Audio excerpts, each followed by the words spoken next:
Fala pessoal, sejam bem-vindos ao ZetãoCast, o podcast de Ninguém Fica em Cima do Muro, e sejam bem-vindos ao Zenton Cult, a seção cultural do ZetãoCast. Bem, eu tinha falado no primeiro episódio do Zenton Cult sobre o teste de Bechdel, que é aquele teste feminista que avalia se tem mais de uma mulher em cena, se estão conversando e que não pode ser sobre homens. E naquele episódio eu mencionei um teste voltado para o movimento LGBT, que é o teste Victor Russo, que foi um teste criado em 2013 por um cara chamado Victor Russo, que ele é um historiador de cinema e que também criou a GLAAD, que é uma sigla em inglês para Aliança de Gays e Lésbicas contra a Difamação. Ou seja, ele criou esse teste aí para ter a tal da representatividade LGBT. Então, no que consiste esse teste aí, Victor Russo? É um teste que tem que ser o seguinte. No filme, é voltado para o cinema. No filme tem que haver um personagem identificado como gay, lésbica, LGBT em geral. E que não pode ter como a única característica ser homossexual, ou ser transexual, ou ser travesti. E que também precisa ser um personagem importante, para não dar aquela pinta de que, olha só, se morreu em cena, aí morreu porque era gay, só morreu porque era gay, só morreu porque era lésbica, entenderam? Então, se tiver essas três características, o filme passa no teste Victor Russo. Pois bem, eu acho que isso explica muita coisa. Por que principalmente esses filmes que estão aí, que ganham o Oscar, que são aí, então sempre ali como indicados a melhor filme no Oscar, sempre são filmes voltados para a causa LGBT. Porque é aquela coisa, só para agradar a militância. E aí fica aquela coisa, né? Se esse pessoal aí da academia de cinema sempre fala, não, quem for falar mal desse filme, quem fala mal dos filmes aí voltados aí para o público LGBT é taxado de homofóbico, é LGBTfóbico, é o misógino. É a mesma coisa que eu falei no episódio 2 do Zenton Cult na questão do feminismo, né? Que falou mal do filme da Capitã Marvel, já é taxado de machista. Enfim. Mas só que tem uma coisa. Falando assim de filmes, olha, sempre teve assim, filmes que tiveram personagens homossexuais. Ou personagens lésbicas, transexuais, travestis. E que, por exemplo, sei lá, nos anos 80, nos anos 90, até ali nos anos 2000, ninguém se importava com isso.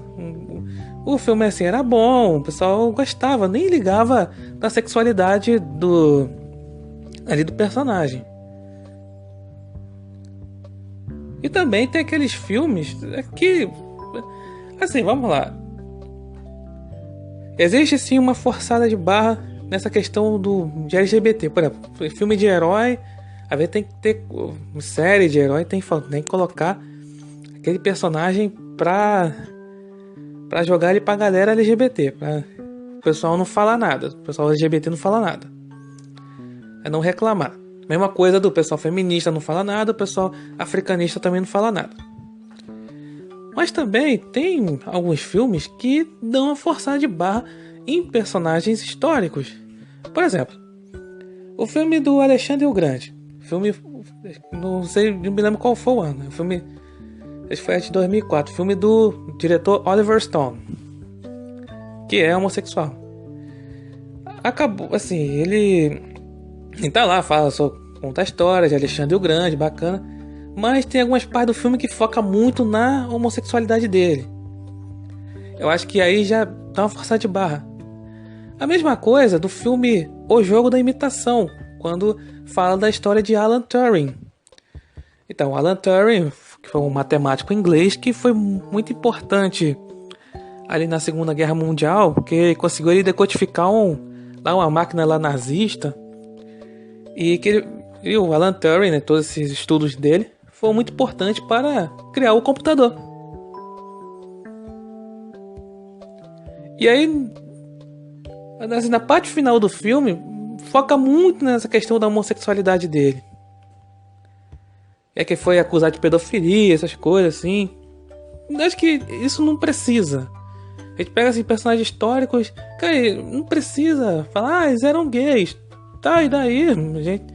Aí foram personagens importantes. Mas também há essa forçada de barra com personagens históricos também, essa questão de essa coisa da homossexualidade. Então sempre, hoje em dia, como falei, sim, filmes com personagens históricos, pessoas que reais, que já viveram, já tem essas forçadas de barra. Imagine com personagens fictícios. Como falei, na questão desses filmes de herói, essas séries de herói, eles sempre deram um jeito de colocar um personagem voltado para o público LGBT. Lembra aquela polêmica lá que teve na Bienal do Livro, aqui do Rio de Janeiro? Onde até lá acharam uma revista lá dos Vingadores e dos dois caras se beijando. Aí deu toda a polêmica lá com o prefeito aqui do Rio. Aí foi o Felipe Neto lá, comprou lá livros voltados para LGBT e tal, distribuiu e deu todo aquele rolo. E que hoje em dia tá assim essa forçação de barra. Mesma coisa da questão do empoderamento feminino que eu tinha falado do outro Isentão Cult, tá? É aquela coisa, tá colocando assim as mulheres, exaltando as mulheres e tá rebaixando os homens. E mesma coisa na questão do LGBT. A gente tem que colocar sempre um personagem voltado ali pra tal da representatividade, porque fica nessa coisa, esse teste foi criado com esse intuito de, não, está tendo pouca representatividade LGBT, não sei o que. E aí tem que forçar ali a agenda.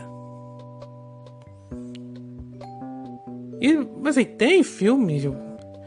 É porque, assim, tem filmes voltados para o... Assim, filme... Assim, já... Logo, esse filme voltado para o público LGBT. O filme... Não é simplesmente, tem um filme lá normal e tem tem dois caras se beijando, duas mulheres se beijando. Não, tem filmes assim... voltados para o público LGBT mesmo. Para aquela... O pessoal ali da militância mesmo.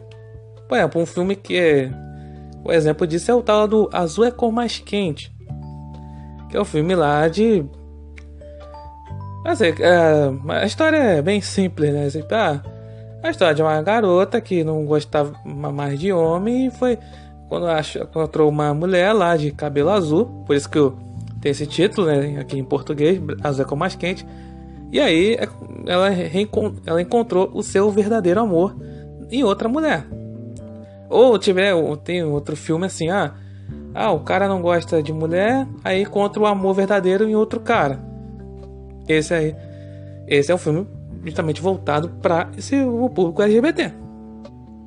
Mas aí, com essa ânsia de colocar representatividade LGBT em tudo, eles colocam em filme de herói e até em personagens históricos, sempre tem que colocar essa coisa de a tal da representatividade LGBT para dizer que, olha só, o filme ele passa nesse teste aí do Victor Russo, é um filme que não vai ter nenhuma assim grande polêmica em relação aí ao movimento LGBT. E claro, o grande porta-voz do movimento LGBT é a mídia. Se a mídia não tá falando nada sobre o filme, ou tá exaltando a tal da representatividade LGBT, aí pronto, esse filme tá de boa, passa ali na academia, de boa, pode até, como diria o Pica-Pau, é digno de receber um Oscar. Bem, então é isso. Obrigado por ouvirem e até a próxima.